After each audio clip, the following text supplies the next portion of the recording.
noite a todos. Vou falar mais baixo também para não assustar ninguém, né? Eu sempre que venho aqui, eu venho com muita alegria. Eu tenho uma gratidão enorme pelos convites que me fazem. Hoje não precisava ser com tanta emoção, só com alegria já estava bom, né? Porque peguei um congestionamento, até avisei que talvez não chegasse. Acho que eu passei pela porta, caiu um dilúvio. Então só foi eu entrar, né? Graças a Deus aí que a gente conseguiu chegar.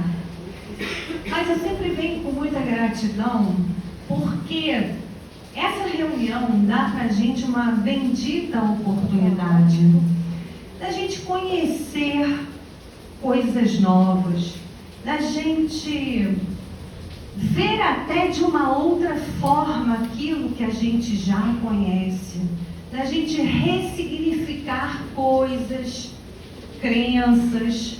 Então, por mais que quando a gente olha às vezes um programa, a gente acha, essa palestra, esse tema eu já ouvi, não vem com esse pensamento. Porque muitas vezes a gente se surpreende quando chega aqui. É uma frase, às vezes uma palavra que é destinada para você, naquele dia, e aquilo muda a sua vida. Às vezes muda totalmente a direção da sua vida. Então não deixem de vir, é muito benéfico para todos nós. Além disso, ainda tem a questão que quando a gente entra aqui, passa pela porta, a gente já começa a ser observado, tratado, né? A ambiência da casa já vai envolvendo a gente, os trabalhadores do plano espiritual já vêm observando, vendo o que é preciso fazer, até a hora que a gente vai lá para o passe. Eu sei que tem passe, tem gente que vem só para o passe, mas eu queria dizer que vir só para o passe não adianta, porque se a gente não se transformar, vai ser só eterno passe. E acho que ninguém quer isso. O que a gente quer é quase que não precisar do passe, né? É claro que isso vai demorar muito, mas é que o passe seja uma coisa tranquila, não uma questão que a gente venha só para isso. Então já agradeci, né? Tem alguém que está vindo pela primeira vez? Senhor. Então vai ser para o senhor a palestra, tá bom? E alguém que tenha vindo pela primeira vez, só o senhor. E vocês sabem qual é o tema da palestra? Quem sabe qual é o tema da palestra que ele não falou hoje? É sobre Deus. Quer dizer que vieram só para o passe. E nem sabe o que vocês vieram ouvir hoje. Vieram só para uma passe. Eu vou embora. Pode passar para o passe, porque eu vim aqui para fazer nada. Gente, vocês têm que saber o que vocês vieram ouvir. Tá bom, vou acreditar em você. Adoração a Deus. Você sabia parcialmente, era uma coisa de Deus, né? Foi parcial. Coisa de Deus também é a chuva que está caindo, ó, manifestação divina, né? Mas a palestra é adoração a Deus. Você pratica? É uma pergunta. Vocês não tiveram tempo para pensar, né? Se vocês praticam. Então vocês vão ter que pensar até o final da palestra, tá? Olha, vamos falar de adoração. Primeiro a gente gosta, depois a gente ama e depois a gente adora. Não é assim? Eu acho que é uma crescente. Até que acontece alguma coisa que não corresponde lá à nossa expectativa, aí aquilo que a gente adorava, a gente passa a amar, aquilo que a gente amava, se continuar muito ruim, a gente volta a gostar e chega até a não gostar mais. Não é assim que acontece? Acontece isso tanto com situações como com pessoas. Vou dar um exemplo de situações. Eu sei que tem gente que vai ser contra o meu exemplo. Mas, há um tempo atrás, eu fui experimentar uma aula de spinning. Aí, eu fui toda feliz, né? Nossa, eu vou poder andar de bicicleta com ar-condicionado, com um monte de gente e alguém lá na frente me incentivando. Vamos. Ah, é isso que eu quero, tá ótimo. Entrei toda animada. Comecei. Nos primeiros 10 minutos eu estava na adoração. Que maravilha! Quando já tinham passado 25, eu estava amando. Com 35, gostando. Nos 40 minutos, eu já estava detestando, eu não queria mais fazer aquilo. Porque eu e aquele assento, a gente não teve uma boa relação. Então aquilo se tornou uma coisa insuportável, né? Então você vê, eu fui da adoração para o detesto. Detesto. Isso também acontece em relação às pessoas, né? A gente adora, ama, a gente conhece, gosta, ama, adora. Se acontecer alguma coisa, não é? Assim? Ou é só comigo que acontece isso? Aconteceu alguma coisa, tem um pequeno defeito, a gente já não adora mais, já ama. Se tem um segundo defeito, a gente gosta. No terceiro, a gente não quer ver nunca mais. Não é assim? E por que a gente faz isso? Porque a gente ainda tem um amor adoecido.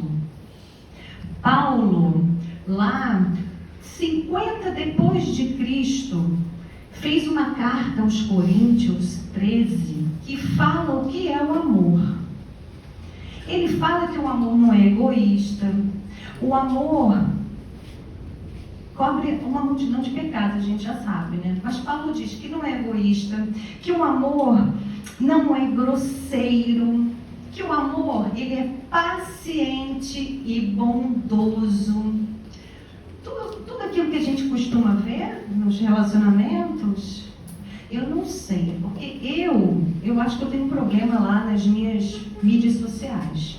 E atualmente, o que aparece para mim é um monte de gente se batendo, outros tantos sofrendo violências em assaltos e etc. O amor está um pouco perdido. Até esse amor doente que a gente vive está um pouco perdido. Perdemos o rumo, né? Então, olha a importância da gente voltar para o rumo através desses ensinamentos que a doutrina vem nos trazer. Paciente e bondoso, a gente reconhece esse tipo de amor, gente? Não, né? Está muito longe, mas a gente vai chegar lá. Vamos falar um pouco de Deus. A gente falou de adoração e agora vamos falar de Deus. Vocês já repararam como a gente usa essa palavra assim, de uma maneira super vulgar? Já notaram? Não? Então eu vou fazer vocês perceberem. Ai, meu Deus! Querendo dizer, que horror. Não é assim? Graças a Deus! Querendo dizer, que bom. Não é não, eu estou falando bobagem. Pode dizer que não concorda. Concorda ou não? Fica com Deus. A gente fala muito isso também. Fica com Deus. Querendo dizer, tchau. Estou indo, fica aí com Deus. Tchau. Não é? A gente não fala essas coisas com propriedade. Lembrando realmente de Deus. Desejando que o outro fique na presença de Deus. E tem uma que é a pior de todas. Muitas mães, pais falam, vai com Deus, querendo que Deus acompanhe o filho. Mas outras pessoas falam, vai com Deus, quando não pode mandar a pessoa para aquele lugar. E aí usa a expressão, vai com Deus dessa forma. E será que é assim que a gente tem que se relacionar com Deus? Falar sobre Deus? Costume, né? É um hábito. A gente faz sem pensar. Então essa palestra hoje vai trazer um pouco vai puxar um pouco a nossa orelha, né? Olha, será que adorar a Deus tem a ver com isso que a gente acabou de falar, de sentimentos? Vocês acham que tem? Vamos descobrir. O estudo está aqui, ó, nesse livro, para o senhor que não conhece. Livro dos Espíritos. Não pode desencarnar sem ler, tá? Vende aqui, pode comprar, porque não pode. Esse livro é o primeiro livro, vou falar para ele, tá, gente? Porque vocês todos já conhecem. Esse livro, senhor, é o primeiro livro da codificação. Ele é um livro de perguntas e respostas. Ele tem, agora vamos ver se todo mundo já conhece. Quantas perguntas tem nesse livro? Ah, conhecem mais ou menos, né? Mais ou menos? Oi? Oi? Não. Isso, a experiência, tá vendo? Olha a experiência. Seus cabelos brancos te deram experiência, olha que maravilha. 1019. Com 1019 perguntas e respostas, eu acho que a gente tira um bocado de dúvida. Não tira todas, mas um bocado delas, né? Esse livro aqui, Senhor, ele se divide em 4 partes. Quem sabe? Vocês sabem isso? Então, acho que a palestra não é só para o Senhor, é para mais gente. 4 partes. A primeira delas, quem sabe como chama? Causas primárias. Essas 4 partes desse livro deram origem a outros livros, tá? Então, a primeira parte, causas primárias, deu origem a qual livro? Muito bem, Gênesis. A segunda parte, qual é? Fala do mundo dos espíritos, que originou qual livro? Dos médiuns, muito bem. A terceira parte, leis morais. Qual livro originou? Evangelho. E a quarta, esperanças e consolações. Qual livro originou? Céu e inferno. Assim se forma o Pentateuco, a base da doutrina espírita. Esses livros foram elaborados por diversos espíritos, através de diversos médiuns, em diversas localidades. Allan Kardec coordenou esse trabalho com, olha os créditos, a supervisão geral de Jesus. Muito bem. A próxima acho que vou trazer bombom, para ver se vocês se empenham. Quem acertar vai ganhando bombom. Porque, gente, bom, então o nosso estudo de hoje está lá na terceira parte das leis morais. Quantas leis morais existem? Você não fica falando porque você sabe, você dá esse curso, sem graça aí. 10 leis morais, muito bem. Elas formam uma espécie de código de conduta, a evolução das almas, traz explicações de como essas leis se aplicam na nossa vida e nosso progresso espiritual. Mas o que são essas leis e para que servem? A gente tem que se perguntar, né? De uma maneira geral, as leis são criadas por homens para regular comportamentos e garantir a ordem. A senhora quer alguma coisa? Ah, tá bom. Se baseiam na justiça e nas necessidades coletivas. Eu pensei que eu tivesse com algum bicho aqui. Eu já fiquei tensa aqui.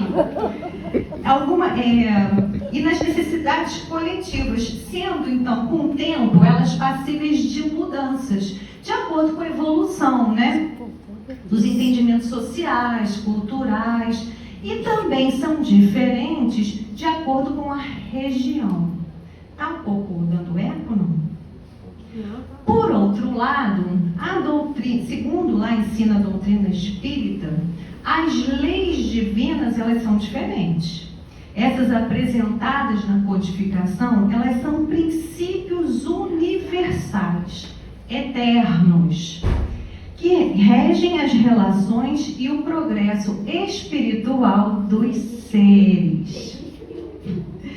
Enquanto as leis humanas focam no externo, regulando as ações, visando o coletivo, essas divinas orientam o desenvolvimento íntimo e moral do indivíduo, querendo visar o nosso equilíbrio interior, mas, consequentemente, vai trazer também a harmonia universal.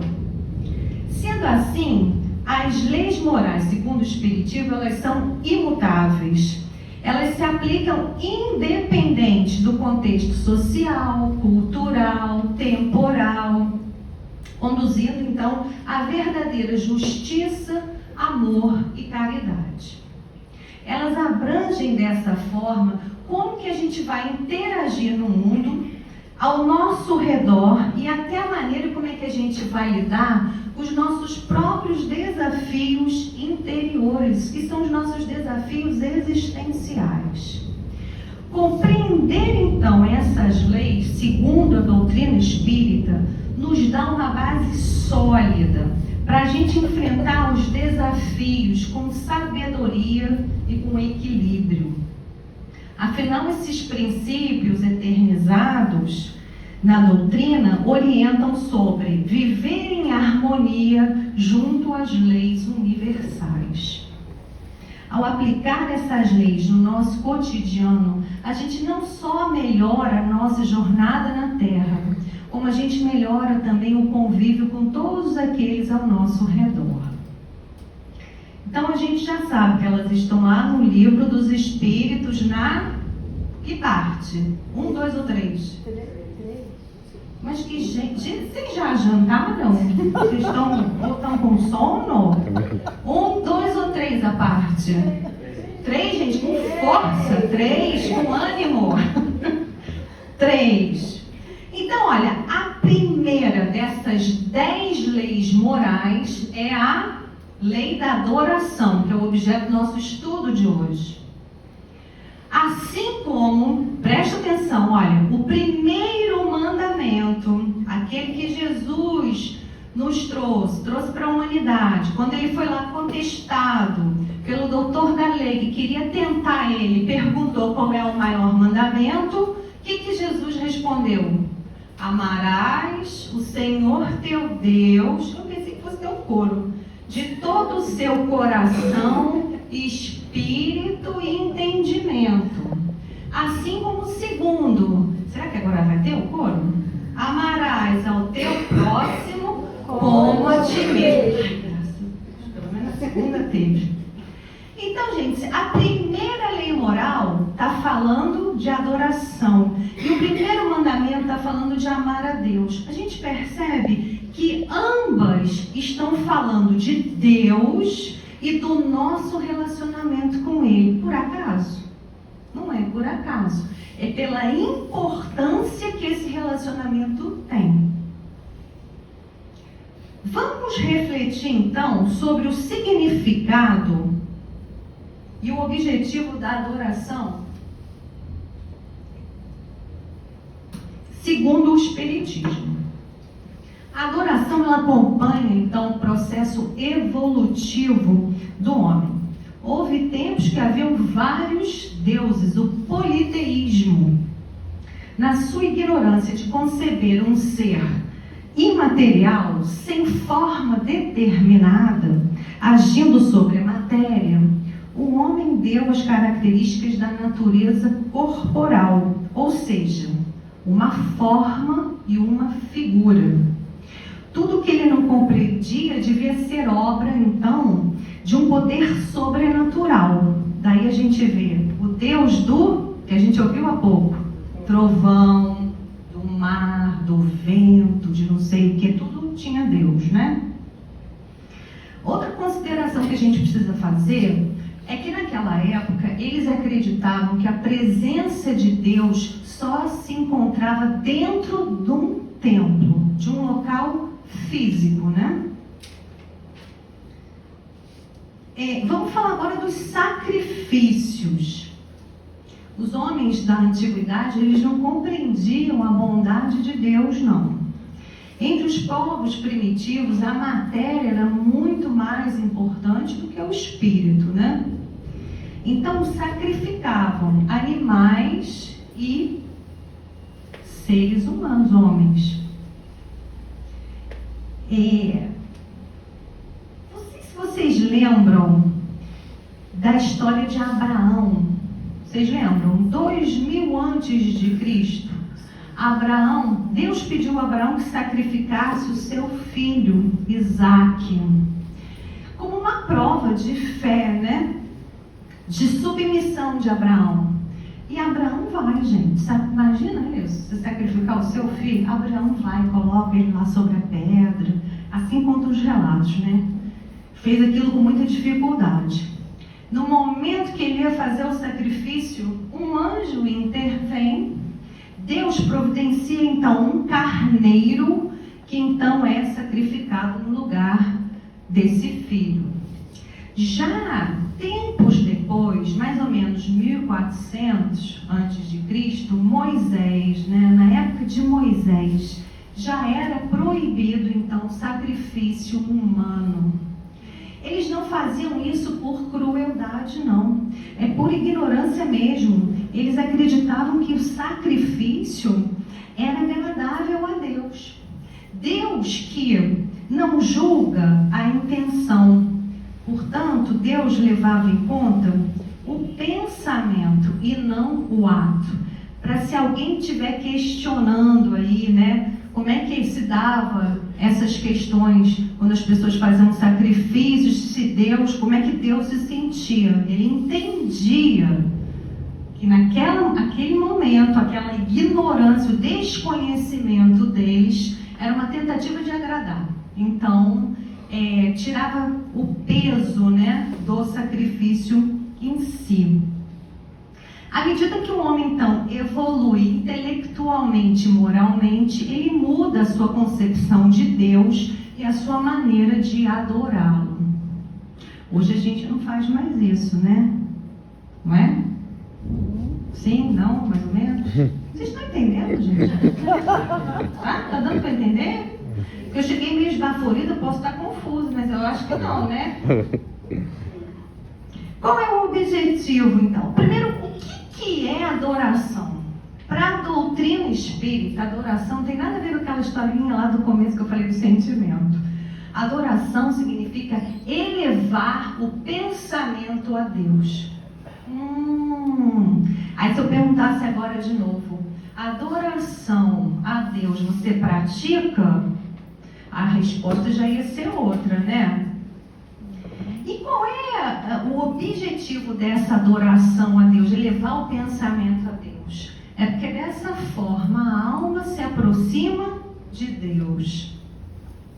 A lei da adoração incentiva como meio de comunicação com o divino, promovendo o cultivo da fé e da gratidão. Vamos ver os principais pontos da lei da adoração. Tem alguns pontos, tá? Vai dizer lá pra gente que a natureza é inata. A adoração está numa lei natural. Sentimento inato no homem, que leva à busca a um Criador. Um sentimento natural de reverência e de reconhecimento de um ser supremo. Assim como respirar para nós, Ninguém ensinou a gente, inspira, respira, senão você morre. Ninguém fez isso. É nato nosso. É involuntário, é automático e é essencial para a nossa vida. Por essa razão, a adoração está presente em todos os povos, mesmo que de formas diferentes. Nunca houve um povo ateu. Todos compreendem que acima de tudo há um ser supremo. Isso está no Evangelho, não sou eu que estou falando, tá? Não é achismo, não. Está lá dizendo no Evangelho. Mas eu vou falar para vocês, quando eu leio isso, eu lembro de algumas pessoas. Eu não vou dizer quem são, mas quem é, sabe que diz assim, eu sou ateu, eu não acredito em nada. Absolutamente nada. Mas, quando acontece algum problema, alguma situação, fala. Coloca meu nome lá na caixinha de radiação do centro que você frequenta. Ué, gente, mas se você não acredita em nada, o que adianta eu colocar o seu nome na caixinha de radiação? Então, não é bem assim, As pessoas, muitas vezes, por orgulho, não querem mudar o seu pensamento. Acham que é vergonha você pensar diferente do que você pensava antes. Isso, na realidade, gente, expressa a nossa evolução. A gente vai mudar sempre, o tempo todo. né? Espero que sempre para melhor. Mas as mudanças acontecem. A gente possui essa centelha divina de Deus, que representa uma porção, uma essência divina, que reside no interior de cada um de nós. É uma partícula, uma faísca lá do Criador, conferindo ao indivíduo uma conexão intrínseca com o divino. Vamos falar agora do foco interior. A verdadeira adoração, ela não exige templos, vestes especiais, dogmas. É um ato mental e sentimental, uma elevação da alma a Deus. Então ela não está em rituais externos, né? Ela está na prática do amor e da caridade. Sendo a verdadeira adoração a coerência entre a fé e as atitudes de respeito à vida e ao próximo.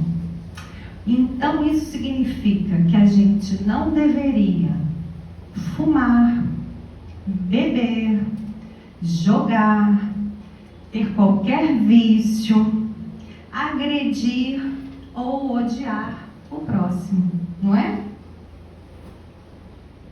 Deus não disse que se a gente quisesse fazer para Ele, ofertar, né, fazer uma oferenda, que a gente primeiro tinha que ir lá fazer as pazes com alguém que a gente não estava lá muito bem, para assim ter o coração puro e aí poder fazer a oferenda.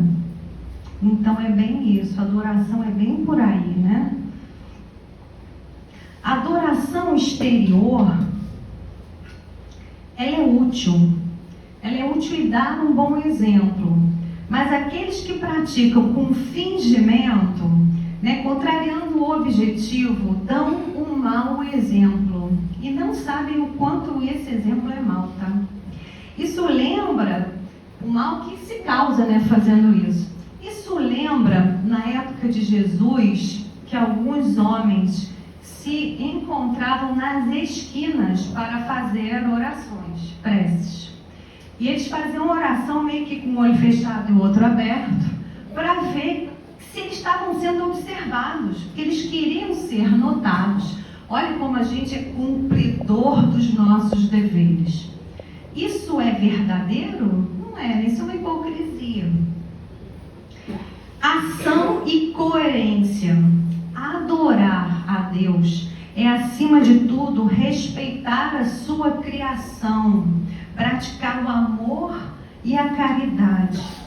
Então, desrespeitar a vida, quando eu me entrego aos vícios, ou quando eu não uso o meu tempo, né, no bem, quando eu me perco nas ilusões do mundo, quando eu não ofereço o melhor de mim, e desrespeitar o próximo, tantos feminicídios, tantos maus tratos aos filhos, às esposas, aos animais, ao nosso planeta. Gente, eu vou passar a noite falando do que a gente maltrata, né? Quantos abandonos, quantos invisíveis. Quando a gente faz isso, a gente está desrespeitando o Criador, tornando então essa adoração superficial. A gente precisa diminuir cada vez mais a distância entre a nossa fala e as nossas atitudes. A gente começa dentro da nossa casa. Ali estão as situações de reparação. Nosso foco tem que ser primeiro ali, né? Quantas reparações, quantos casos de reparações não são resolvidos quando as pessoas têm essa consciência? Também dentro do lar a gente consegue potencializar, desenvolver, descobrir as virtudes que nós temos. Então, olha, é um benefício o nosso lar. Aí você está pensando assim, porque você não conhece o meu. Quem disse? Todos nós estamos aqui, somos imperfeitos. Não existe a família daquela propaganda da época de vocês, de margarina lá, a família feliz não existe. Sinto dizer, príncipe encantado e princesa também não. A maioria é sapo mesmo. Como é que é o feminino de sapo? Sapa? Não é mesmo. Girino eu sei que não é, mas não é sapa. Enfim, a dona Sapa lá. A maioria vai ser a dona Sapa e o seu sapo. Então a gente não tem que ter essa ilusão, né? De príncipe e princesa, mas não. Manifestação. A sua expressão mais elevada é a adoração em espírito e verdade, manifestada na capacidade de amar e agir com benevolência. O que é agir com benevolência? Vocês sabem? Kardec perguntou lá aos espíritos, né? O que Jesus queria dizer com caridade? Como é que ele definia caridade moral? E os espíritos então responderam 3 coisas. A primeira, benevolência para com todos. E o que é ser benevolente? É ser bom, é entregar o seu melhor para com o meu pai, com a minha mãe, com quem eu amo, todos. Amigos, inimigos, aquele que te odeia, que te detesta, com o filho rebelde, com todos. É você dar o que você tem de melhor para todos. Para não ficar capenga, já que eu falei, vou terminar, né? As outras 2. Que é a indulgência com as imperfeições alheias, que é apesar da dificuldade do outro, reconhecer as suas qualidades.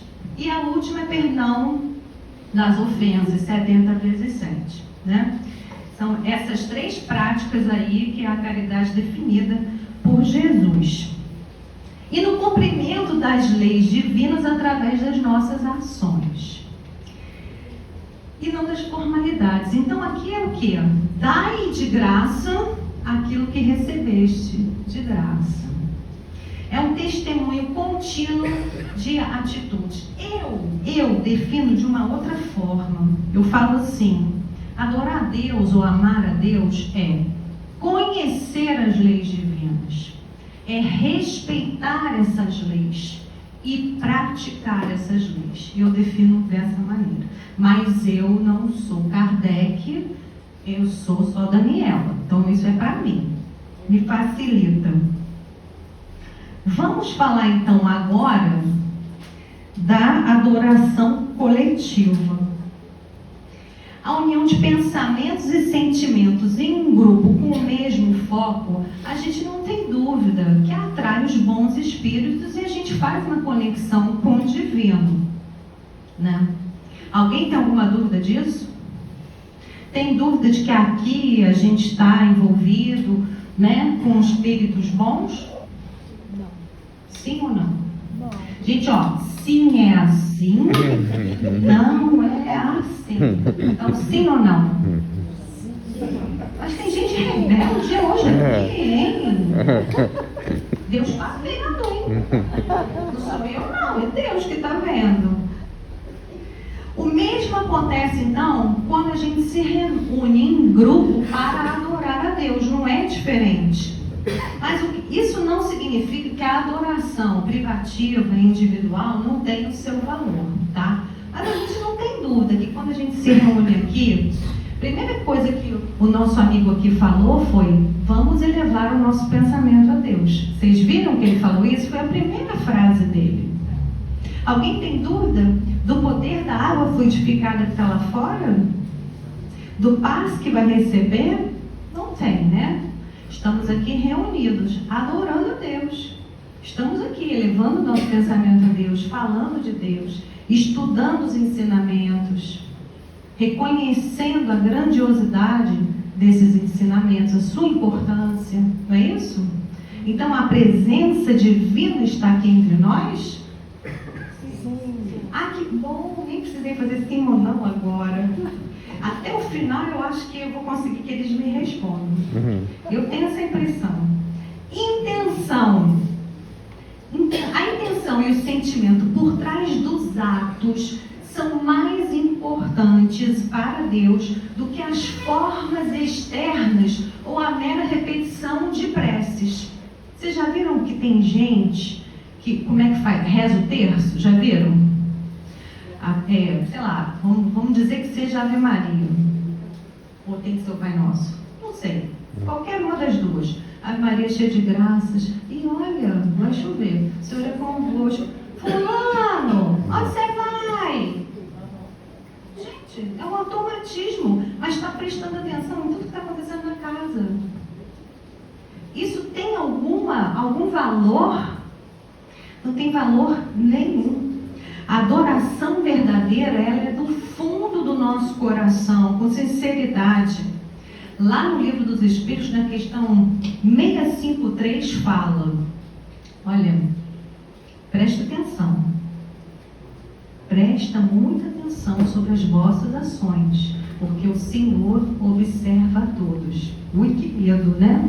Então a gente vai sair daqui agora com medo do que a gente está fazendo por aí, porque o Senhor está o tempo todo nos observando. A intenção das coisas que a gente faz. A gente fica completamente desnudo frente ao plano espiritual. Totalmente. A gente não engana ninguém. E vocês acham então que é possível enganar Deus? Não tem a menor condição, né? A gente nem se ilude com isso.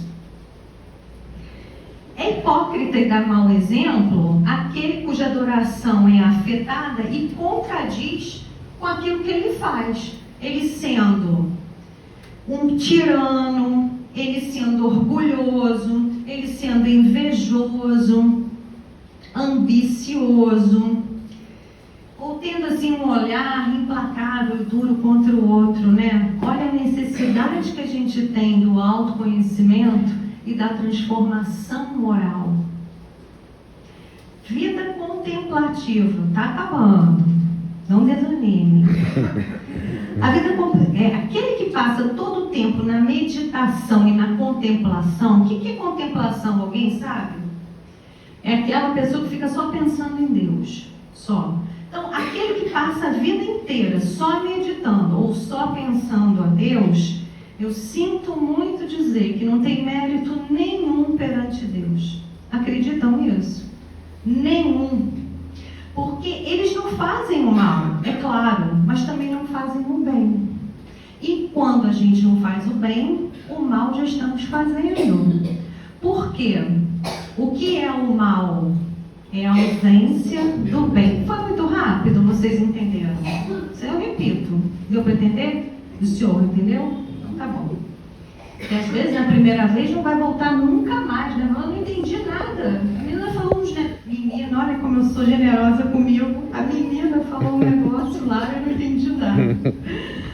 Bom, então essas pessoas vivem uma vida somente pessoal, né? Inútil à humanidade. Deus lhe pedirá contas de todo o bem que deixaram de fazer. Deus quer que o homem pense nele? Quer, claro. Mas é só isso? Claro que não. Porque nós temos missões a serem cumpridas aqui na Terra. Nós temos deveres. Aí eu trouxe para vocês um trechinho de um livro. O livro é Rumo Certo. A psicografia de Chico pelo Espírito Emmanuel, capítulo 9. O próximo e nós. Presta atenção, olha. Esperas ansiosamente encontrar o Senhor. E um dia chegarás a essa divina presença. Entretanto, antes de tudo, a vida te encaminha à presença do próximo. Porque o próximo é sempre o degrau da bendita aproximação. Olha só que coisa interessante, né? Quando a gente alcançar o estágio evolutivo lá de Jesus, purificados pelo burilamento do nosso espírito, a gente realmente vai chegar à presença de Deus, né? Lembra que Jesus falou? Eu e o Pai somos um. Até a gente chegar lá, que falta só um pouquinho, A gente vai encontrar Deus e Jesus através da caridade e do serviço ao próximo no dia a dia, dentro do nosso lar, com a nossa família, no centro espírita, no ambiente de trabalho, até mesmo com os desconhecidos. É uma oportunidade imediata da gente praticar esse amor e a nossa evolução espiritual.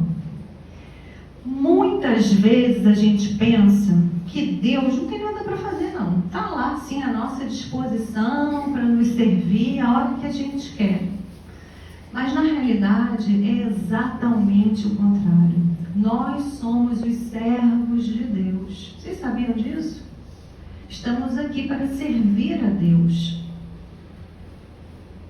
Nós somos servos de Deus. Deus é fiel a gente. Nós somos fiel a Deus. Fiéis, né? Nós somos fiéis a Deus. Ou será que a gente tem preguiça? Ou será que a gente tem sono? Ou será que a gente não quer sair da nossa zona de conforto? Será que é assim? Ele pode contar com a gente? Será que se a gente pensasse que toda situação de auxílio ou toda pessoa que nos chega pedindo socorro foram encaminhadas até nós por Deus, que conta com a nossa boa vontade, a gente agiria diferente frente a essas situações e pessoas? Se isso muda alguma coisa, então vamos pensar dessa forma, porque é exatamente assim que acontece. Deus conta, encaminha exatamente aquela pessoa ou situação para você, porque sabe que você é capaz de prestar aquele auxílio. E quando a gente auxilia o outro, o maior beneficiado somos nós, porque a gente está evoluindo. E a nossa gratidão, ela tem que ser enorme por estarmos na condição daquele que pode auxiliar e não na condição daquele que precisa pedir o auxílio. Só isso já é motivo para a gente acordar todos os dias, enfrentar qualquer situação e se colocar a serviço do Senhor. A lei de adoração, então, gente, no Espiritismo, ela transcende rituais, focando nessa nossa transformação interior, na prática do amor ao próximo.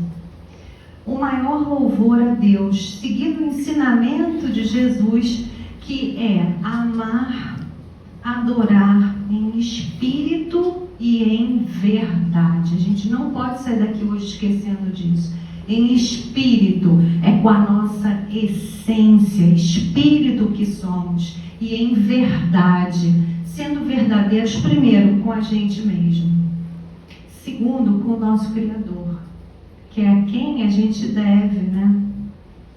A gente vai prestar contas para quem? É para Ele, através da nossa consciência.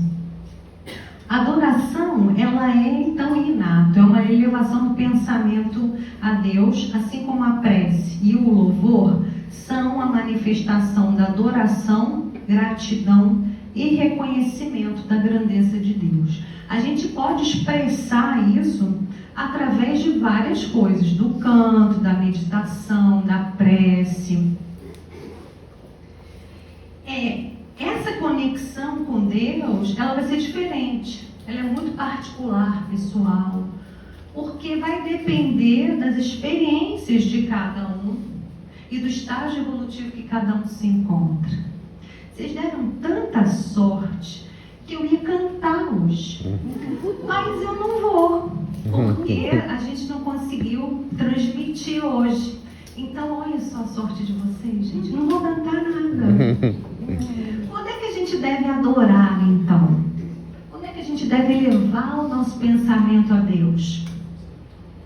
Todos os dias, certo?